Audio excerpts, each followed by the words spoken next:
संसार में पतन के कारण बहुत रहते हैं और जिन्होंने आत्म कल्याण का लक्ष्य बनाया है उनके लिए बताया जा रहा है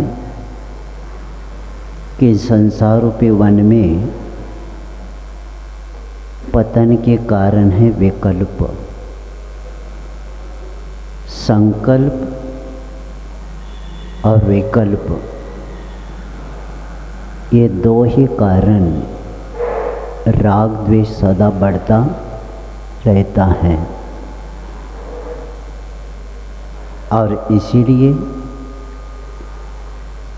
इस संकल्प और विकल्प के जाल को हटा करके एकमात्र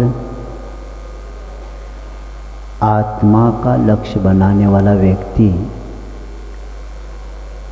परमात्मा तत्व में लीन रहता है। और इसीलिए गृहस्थ के लिए अनुव्रत और गुणव्रत के बाद शिक्षा व्रत में देशावकाशी का जो नियम पल रहा था उसको और कम करने के लिए कहा जा रहा है। देशावाचिक शिक्षा व्रत का लक्ष्य यही है कि दिग्व्रत में जो व्रत लिया था उसी को अब देशावकाशिक में और कम करते हुए हमारा उपयोग जितना ज़्यादा बाहर जाता था उस उपयोग को सीमित करने के लिए कहा जा रहा है, क्योंकि 5 इंद्रियां और उसके पीछे हमारा मन इतना अभ्यस्त हो जाता है, उसी के कारण हमारी शक्तियाँ कमज़ोर बन जाती हैं। जितनी हम सीमा कम करेंगे उतने हमारे विकल्प हट जाते हैं और जितने हमारे विकल्प कम हो जाते हैं तो आत्मा में निर्मलता आती है और उसी के कारण व्यक्ति चारित्र की ओर आगे बढ़ता जाता है। इस बात को बताते हुए कल हम उस सामायिक के शिक्षा व्रत में मर्यादा के भीतर और बाहर भी संपूर्ण होने से 5 पापों का किसी निश्चित समय तक त्याग करने को सामायिक नाम का शिक्षा व्रत कहते हैं। और इस शिक्षा व्रत का जितना व्यक्ति पालन करता है उतना पापों से 5 पापों से मुक्त हो जाता है और वह सामायिक 4 प्रकार के होते हैं, द्रव्य सामायिक, क्षेत्र सामायिक, काल सामायिक और भाव सामायिक। क्योंकि प्रारंभ गृहस्थ होने के कारण सिर्फ काल के साथ ही अभी सामायिक वह कर रहा है अवधि को लेके, और वहाँ ध्यान करते हुए सामायिक करते हुए उस को कौन कौन से स्थिति से बैठना है, जिस प्रकार समय का ज्ञान करने के लिए वर्तमान में तो घड़ियाँ हैं, पहले घड़ी नहीं थी, तो इसीलिए वह केस को बांधकर या मुट्ठी या वस्त्र के बंद के काल को और पालती मार के बांध के काल को और खड़े होने के काल को, बैठने के काल को क्या कहते, सामायिक का समय। इसके बारे में कल विषय समझ के आए हैं। अब वह व्यक्ति इस भाव को लेके कि हमें कर्म से बचना है, और इसीलिए कल जैसे बताए थे कि आत्मा के बारे में सोचना ही वही समयसार है, पर पदार्थ के बारे में सोचना पराधीन होना है।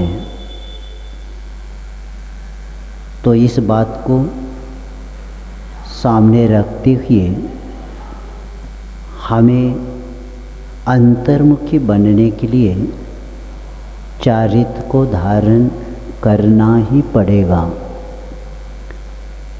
इसीलिए आप लोग लक्ष्य बनाएंगे, लक्ष्य बने बिना यात्रा प्रारंभ नहीं होती। जैन कुल में जन्मे हैं, दिन नहीं काटना है, कर्म काटने का लक्ष्य बनाना पड़ेगा। दिन तो सबको लोग काटते हैं, ये केंद्रीय भी काटता है, तो हमें कर्म की निर्जरा का लक्ष्य बनाना है।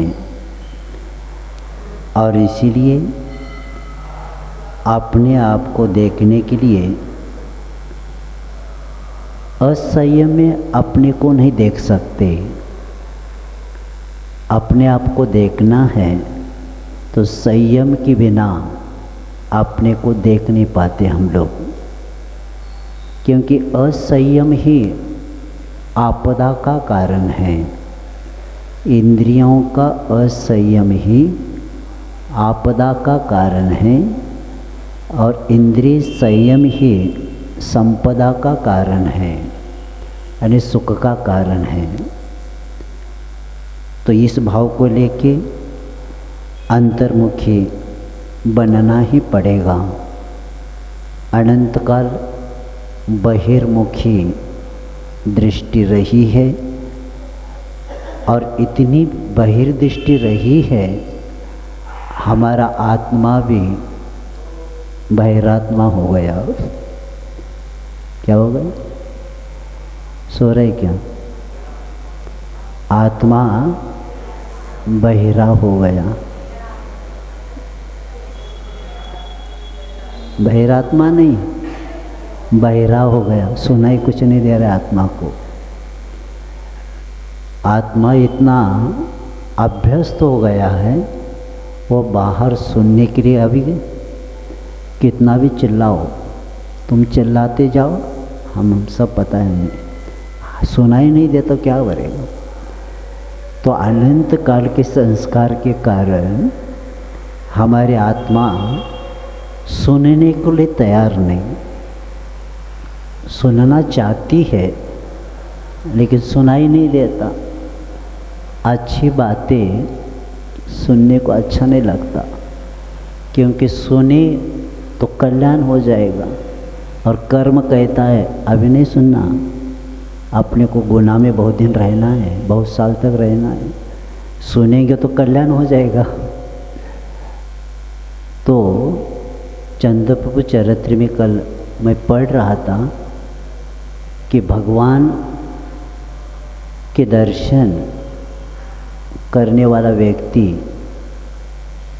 अजर अमर बनने का रसायन को प्राप्त करता है, और विद्वान के लिए वह रसायन है और अज्ञानी के लिए वह रसायन है ही नहीं। इस शब्द को बता के कहते हैं कि हर व्यक्ति मूल्यांकन नहीं कर सकता। तो ऐसी पर की ओर यात्रा करने से ही आत्मा को कुछ नहीं मिलता, और इसीलिए सामायिक को हमें बैठना है। इसके लिए दर्द को सहन करना ही ज्ञान का प्रयोग है। आचार्य महाराज जी के सामने किसी ने कह दिया, आचार्य जी सामायिक बैठते दर्द होता है। पहला शुरू में नहीं होता, थोड़ा समय होते दर्द शुरू हो जाता है, और दर्द होती है और पैर हिला देते। तो आचार्य जी कह रहे थे वही कर्म निर्जरा का समय था, उसी वक्त आपने हिला दिया,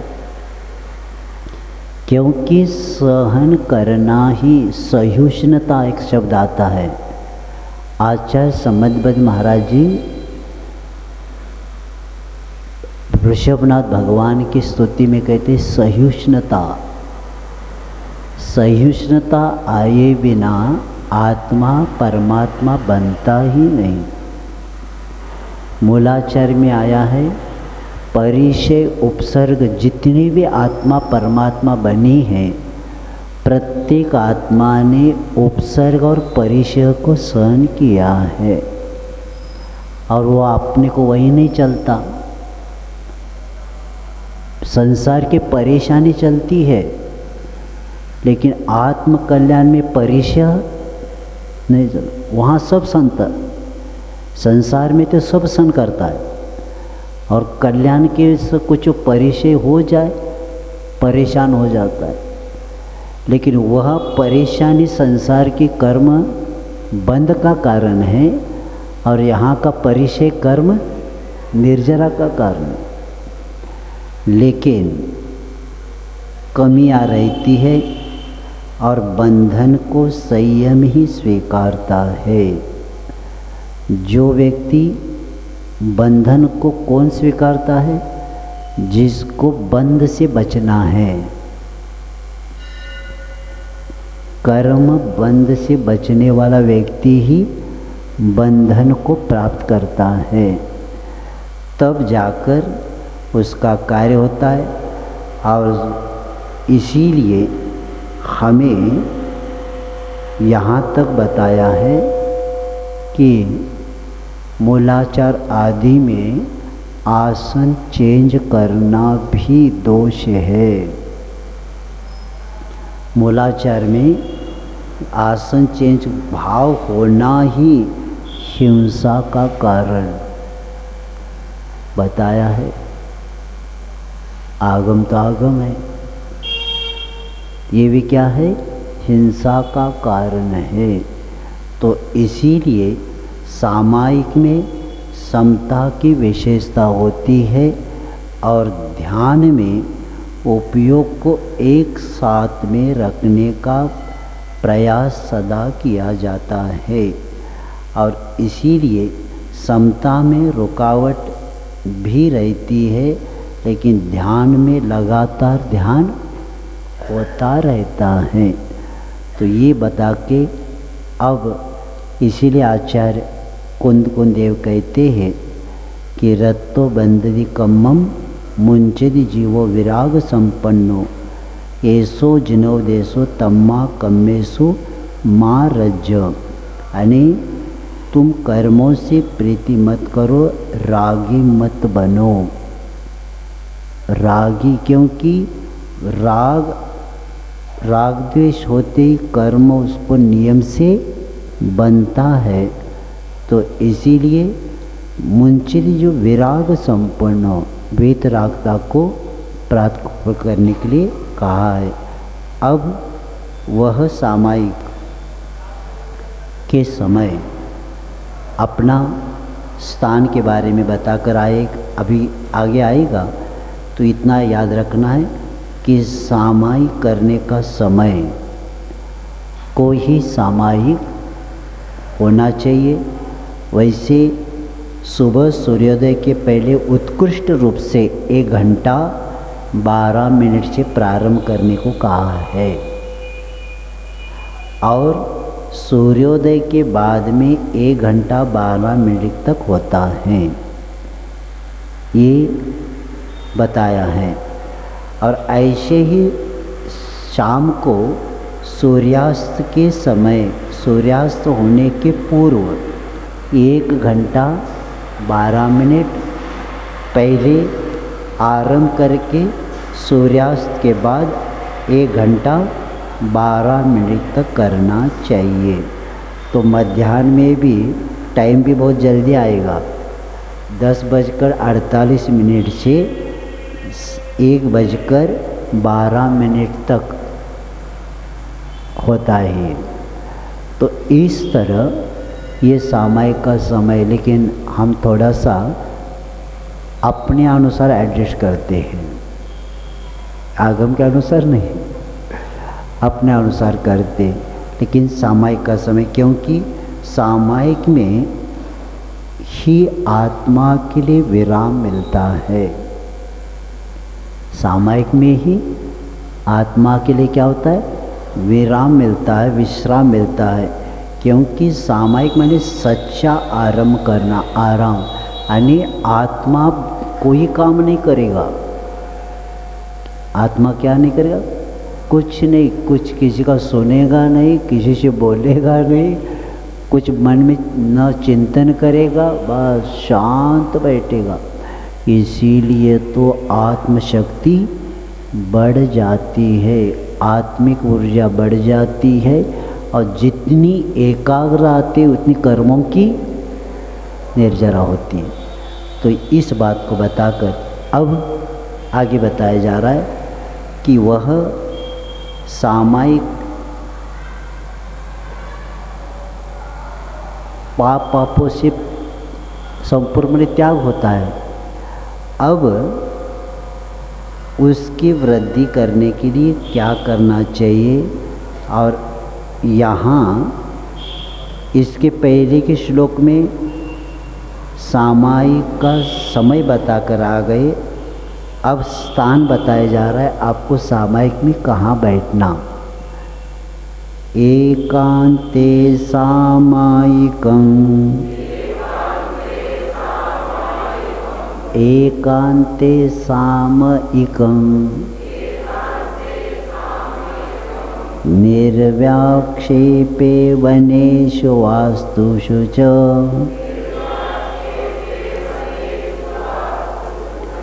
चैत्यालयेषु वापि च परिचेतव्यं प्रसन्नधिया। पढ़ेंगे।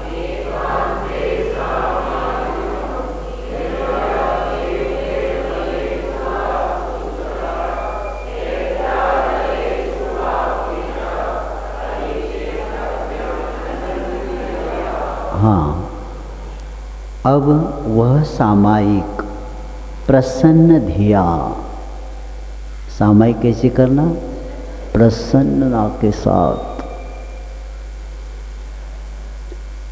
और प्रसन्न निर्मल बुद्धि।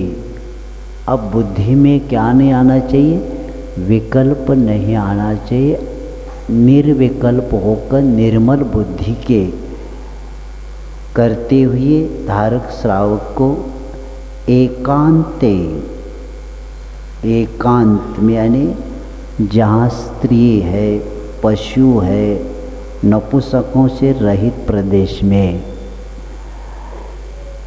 क्योंकि जहाँ विकल्प के कारण हैं ऐसे विकल्प पास नहीं होना चाहिए।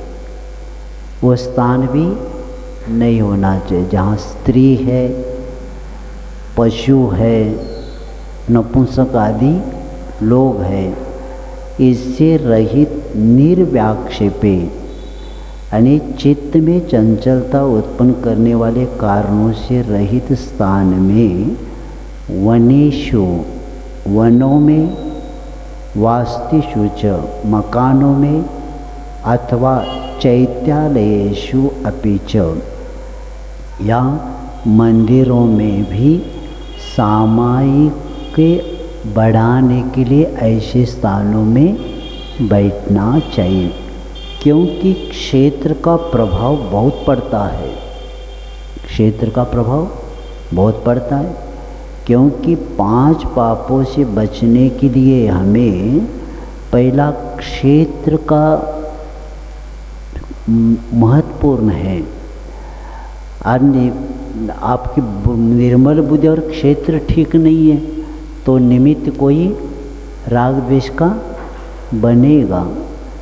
तो इसीलिए कि हमारे परिणाम ठीक है, लेकिन क्षेत्र भी ठीक होना चाहिए, क्योंकि ऐसे करेंगे तो ये करते समय प्रसन्न दिया, प्रसन्नता से क्या करना चाहिए, ये महत्वपूर्ण, क्योंकि मन चित्त बुद्धि की प्रसन्नता महत्वपूर्ण है।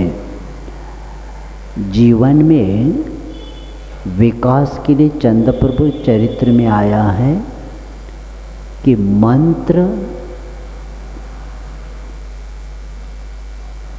प्रभु, मंत्र और उत्साह 3 शब्द आए। प्रभु यानी भगवान, मंत्र और उत्साह, ये 3 के कारण ही व्यक्ति का विकास हो सकता है। यानी परिणामों को उज्जवल बनाने के लिए आपको भगवान मिले, उत्साह नहीं, आपके पास मंत्र है, उत्साह हो तो है। इसलिए ज्ञानार्णव में बताया है, उत्साह जिसके पास है वही साधना को बढ़ा सकता है। जिसके पास उत्साह नहीं है वो क्या, वो निर्व्याक्षेपे क्षेपिते यानी चित्त में चंचलता उत्पन्न करने के कारणों से स्थानों से दूर रहना, क्योंकि निमित्त मिल सकता है, निमित्त से प्रभावित नहीं होना। और उसके लिए सामायिक प्रति प्रसन्नता है, उत्साह है, तो सामने का प्रभाव नहीं पड़ेगा। और उत्साह भी नहीं है, प्रसन्नता भी नहीं है, निमित्त मिलते ही उसके अधीन हो जाएगा, उसको थोड़ी टाइम लगता है। तो ऐसे विचार करते हुए धर्म तो अनेकात्मक है, लेकिन एकांत की जरूरत है उसके लिए भी। अनेकांतात्मक धर्म होते हुए भी सामायिक के लिए क्या चाहिए, एकांत की जरूर है, क्योंकि जहाँ परिचित हुआ वह परिचित हो जाता है। इसीलिए परिचय न करें।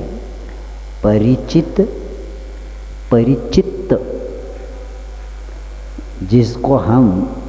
जिससे हमें परिचित हो जाते हैं ना, वो हमारा परिचित, हमारे चित्त को भी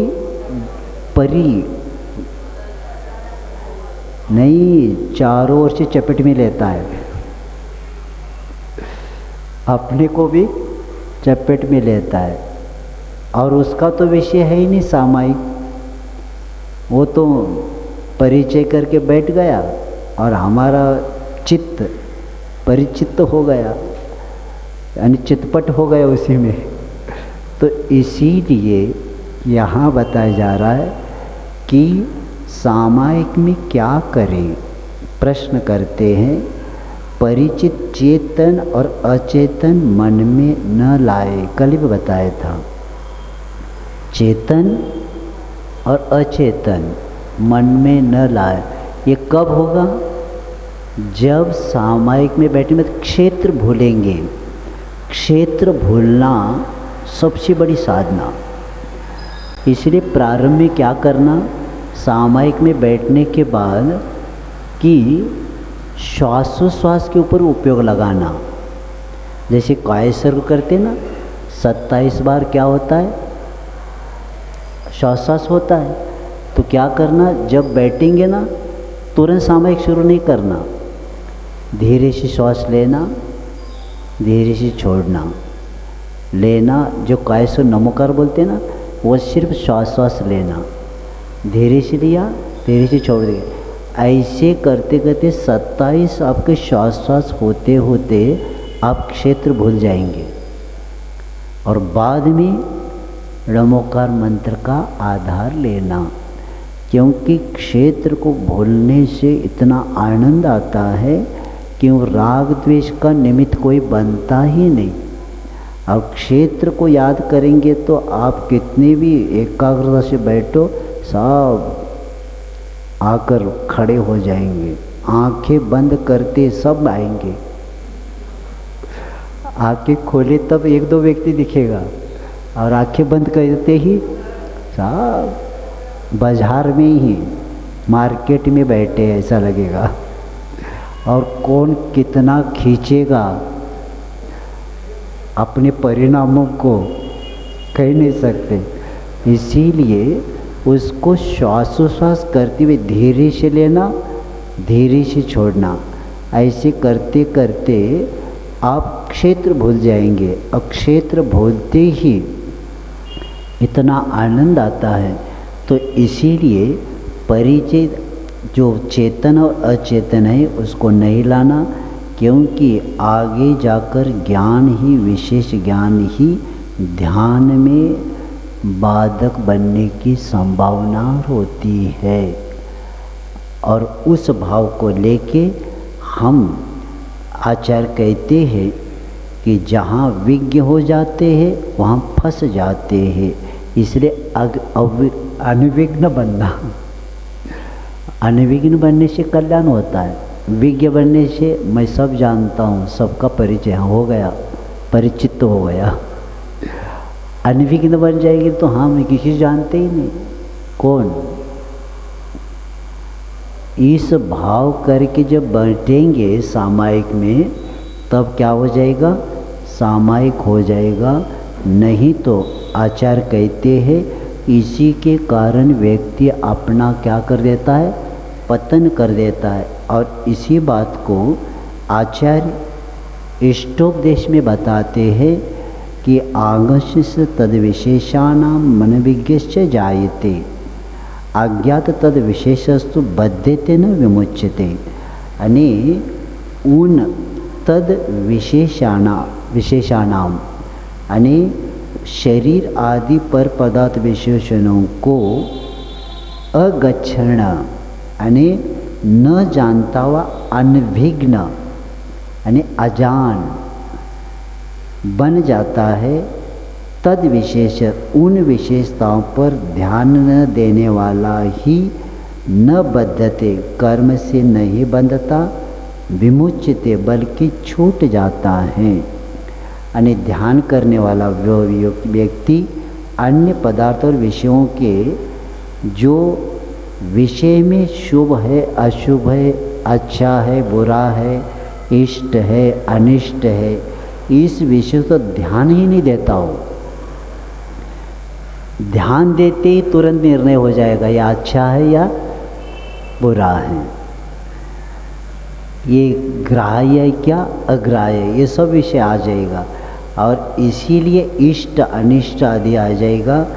तो इसीलिए वह विशेषता न दिखेगी, इसके कारण वह न उसके प्रभावित होता है और न राग करता है न द्वेष करता है। इस राग द्वेष के न होने से उनके कर्म का बंध नहीं होता, लेकिन कर्मों का संवर और निर्जरा हो जाती है। इसलिए आचार्य कहते हैं कि वर्तमान काल में और कार्य शून्य हो गया तब हमारा कार्य हो सकता है, और भूलने के लिए कहा है। खाली करो। एक बार आचार्य महाराज जी, हमें लगता है 93 में रविवार के प्रवचन चल रही थी, शुरू आचार्य ने किया, खाली करो। क्या? हॉल खाली करो।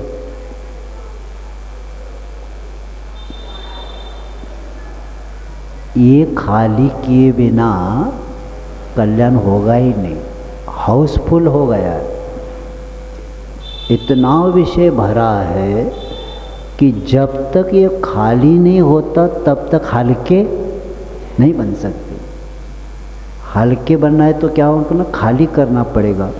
तो इसीलिए सबको भूलना है, और इसी के कारण वह व्यक्ति, क्योंकि विषय अवग्रह के बाद ही विकल्प होता है, अवग्रह के बाद ही विषय और विषय का सन्निपात।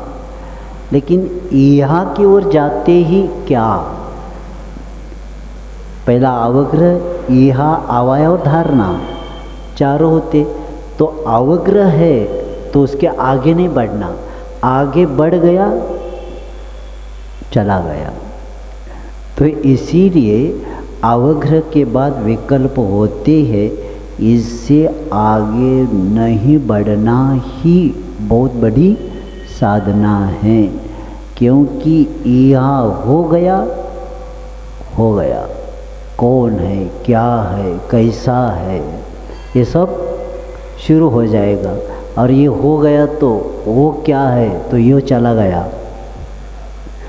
वो क्या है जिसने कहा ना, वो तो चला गया। तो इसी भाव को लेके अवग्रह के, जिसलिए कल भी बताया था कि हमारा ज्ञान दर्शनवत हो जाए, सामान्य अवलोकन हो गया, राग भी नहीं, देश भी नहीं।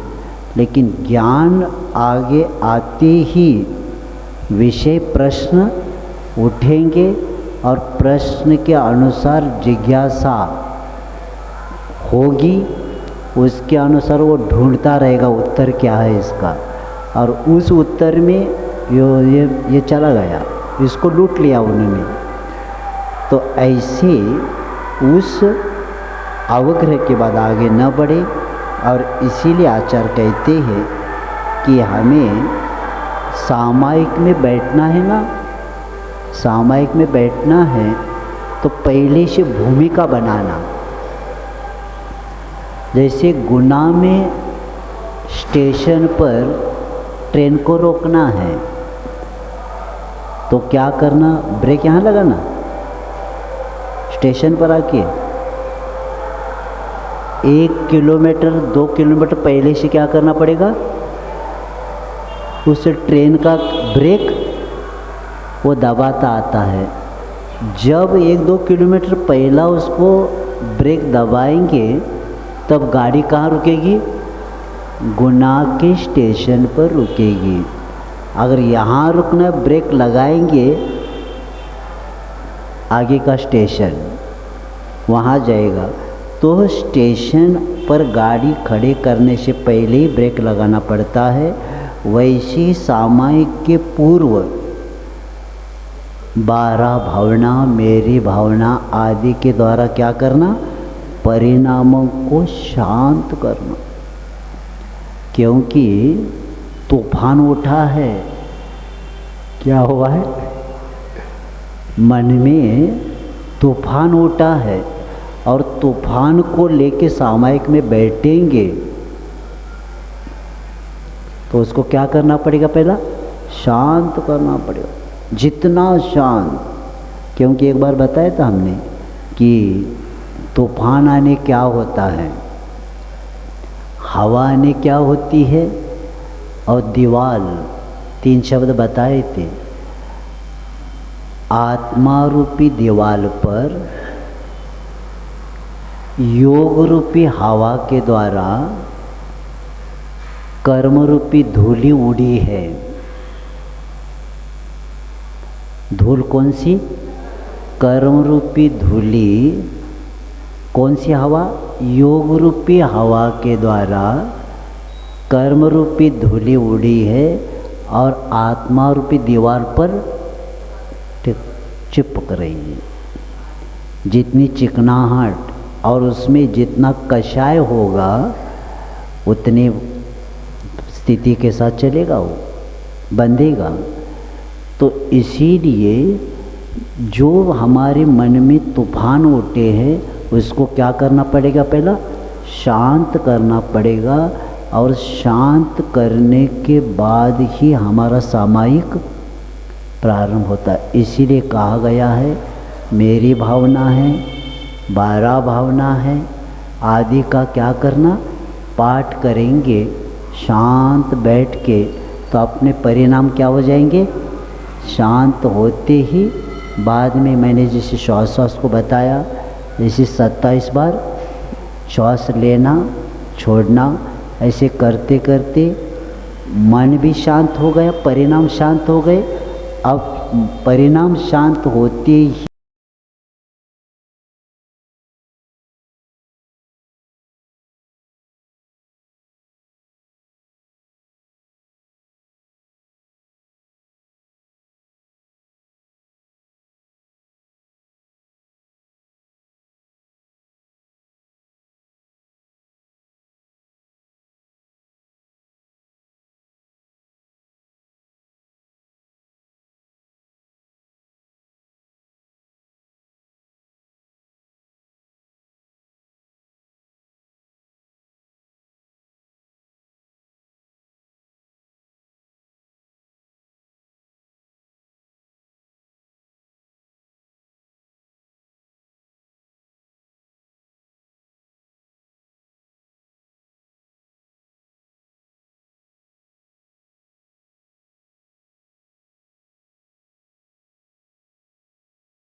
अपने ऊपर प्रभाव नहीं पड़ता।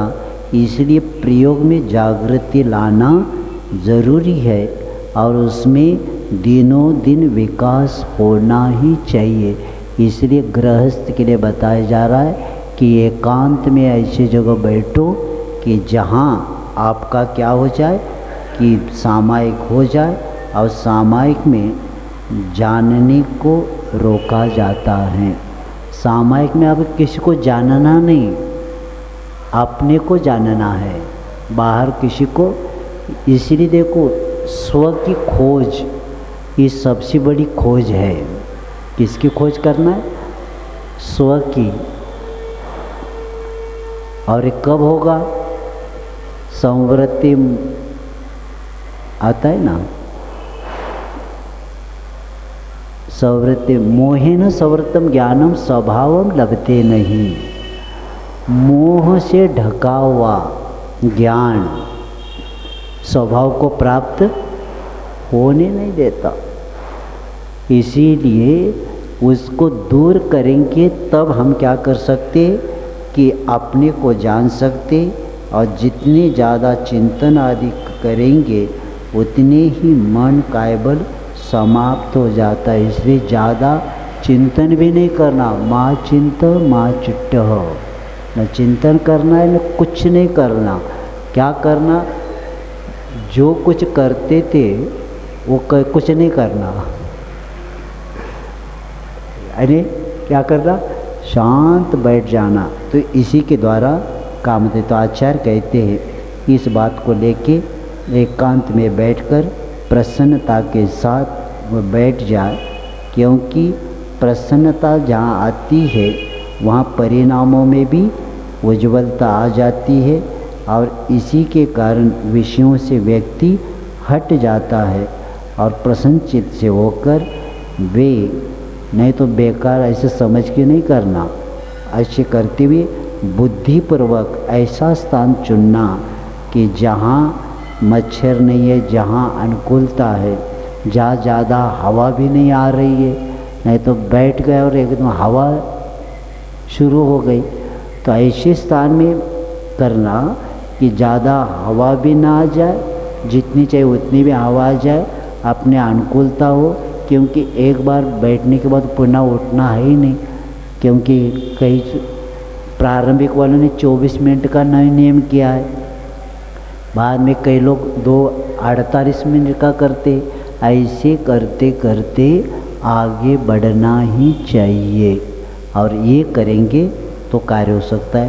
तो ऐसे एकांत में मंदिर आदि के स्थानों में और जहाँ पशु आदि नहीं है ऐसे वनों में, मकानों में, एकांत स्थान में बैठकर इसको सामायिक प्रसन्नता से शिकार होना चाहिए। अब इसके आगे कहते कि इस प्रकार के स्थानों में समय किस प्रकार बढ़ाना चाहिए, इसके लिए आगे बता। व्यापार वैमनस्यात् विनिवृत्त्यामन्तरात्म विनिवृत्त्याम् सामायिकं भगनीयाम् दुपवासे चेकभोक्ते वा।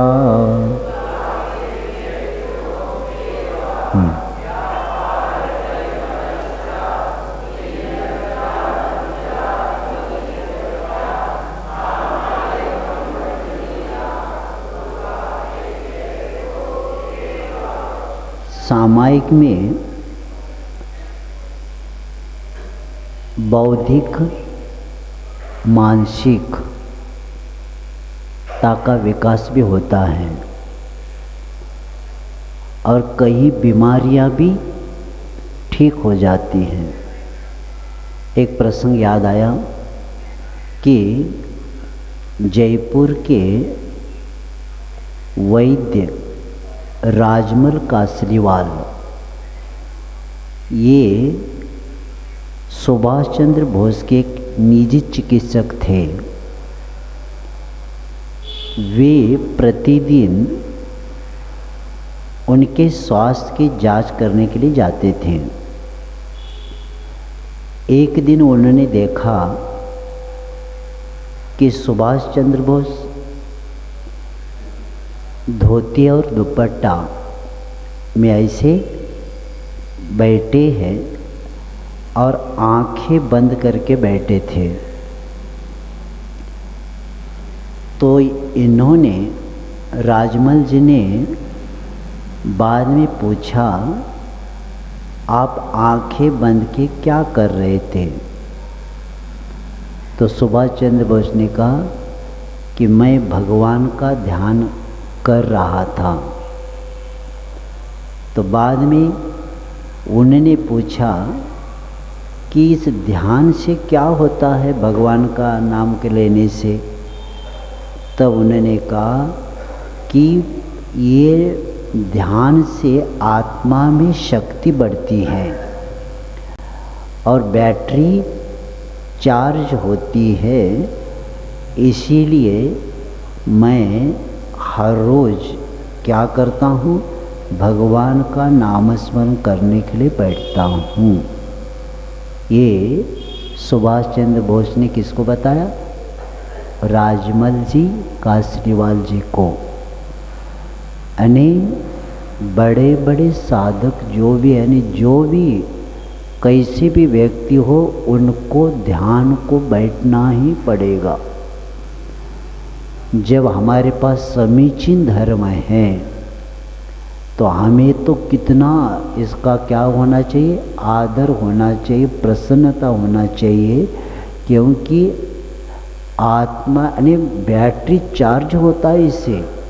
आपको कितना भी सांसारिक संकल्प विकल्प हो, कितनी भी कठिनाई हो, देख लेना सामायिक में बैठेंगे ना, बाद में देखना इतना प्रसन्न हो जाएंगे जैसे बैटरी चार्ज ही हो जाती है पूरी। और ये प्रत्येक गृहस्थ को, गृहिणी को, श्रावक को, श्राविका को करना ही चाहिए। इसलिए हमने कल बताया था 24-24 मिनट का शुरू करो। कल मेरे पास कोई आए तब पिंची के ये हमारा फॉर्म, तो हमने कहा ये भी उसमें शुरू करो, बाद में हम बताएंगे देना क्या नहीं देना। क्योंकि आपको अगर संयम का उपकरण चाहिए, आप क्या करते 24 घंटे में संयम कहाँ पाल रहे हैं? अभी से शुरू करो 24 मिनट का, बाद में 48 मिनट तक आ जाओ, बाद में मैं सोचूंगा। इसीलिए क्योंकि आपका सिर्फ पिंची लेकर क्या होने वाला है, ब्रह्मचर्य इतना है, ये वो सब ठीक है, लेकिन ये भी होना चाहिए उसमें।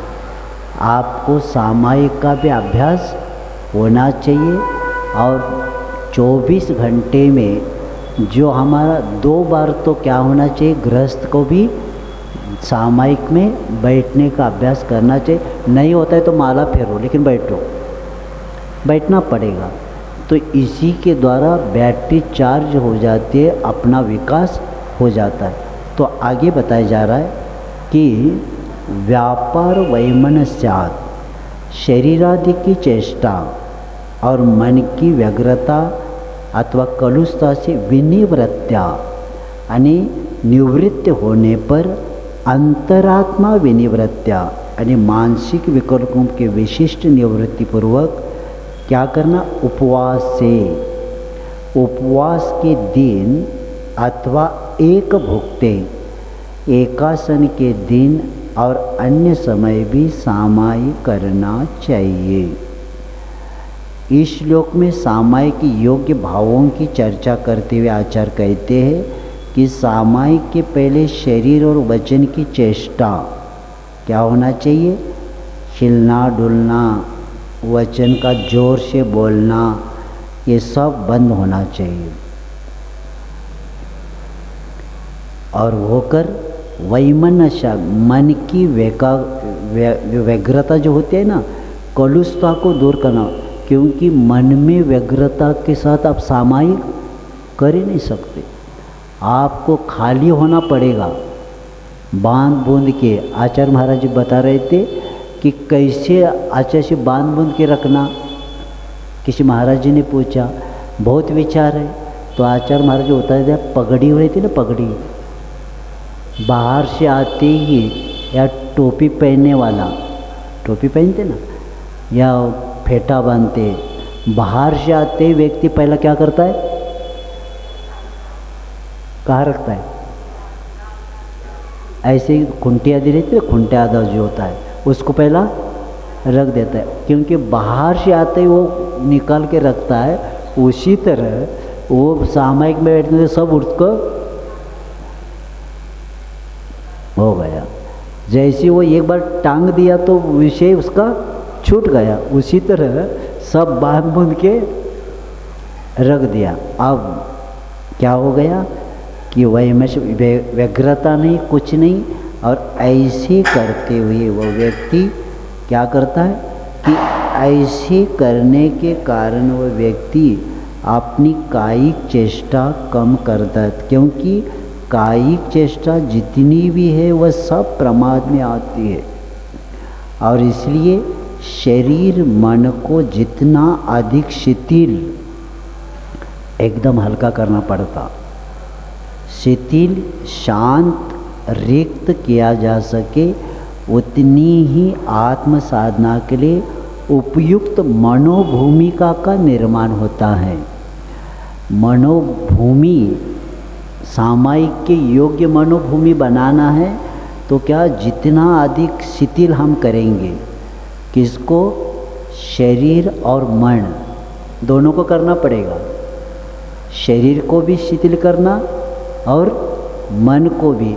तो जितनी शांत बैठेगा, अब रिक्त कुछ नहीं उसमें आना चाहिए, किया जा सके, उतनी ही आत्म साधना के उपयुक्त मनोभूमिका का निर्माण होता है। और इसीलिए ये अभ्यास सबसे शांत, पहला सबसे बिना हिले डुले, क्या, बिना हिले डुले पहला शांत बैठने का अभ्यास प्रथम महत्वपूर्ण है। बाद में आगे का विषय हो जाएगा। और पहले ही ये हिल भी रहे, डुल भी रहे, तो पहले ही फेल है, आगे बढ़ेंगे नहीं। क्योंकि काय वांग मन कर्म योग, काय को पहला दिया। ये काय को पहला क्यों दिया, मन को क्यों नहीं दिया? कर्म योग काय के द्वारा भी होता है, तो पहला काय क्यों दिया, बाद में वचन, बाद में मन, है ना? क्यों दिया मालूम है? एकेंद्रीय, द्वेनेन्द्रिय, तीन इंद्रिय, यानी एकेंद्रिय के पास मन नहीं है, वचन भी नहीं है, तो किसके द्वारा बंद कर रहा है वो? काय के द्वारा। इसीलिए काय सबके पास है, मन सबके पास नहीं, पांचवें में आएगा, पंचेंद्रिय में आएगा मन, और वचन कब आएगा? दो इंद्रिय में आएगा। तो इसीलिए पहला काय, बाद में वचन, क्योंकि जिसके पास वचन है उसके मन है ही नहीं। मन कब आएगा? पांचवें में आएगा। तो इसीलिए काय के द्वारा, वचन के द्वारा, और बाद में मन, कर्म योग। तो इसीलिए शरीर और मन ये दोनों को क्या करना पड़ता है? एकदम शिथिल करते हुए शांत चित्त किया जाता है, तब आत्म साधना की मनोभूमिका की निर्माण हो जाता है। समय आपका हो गया।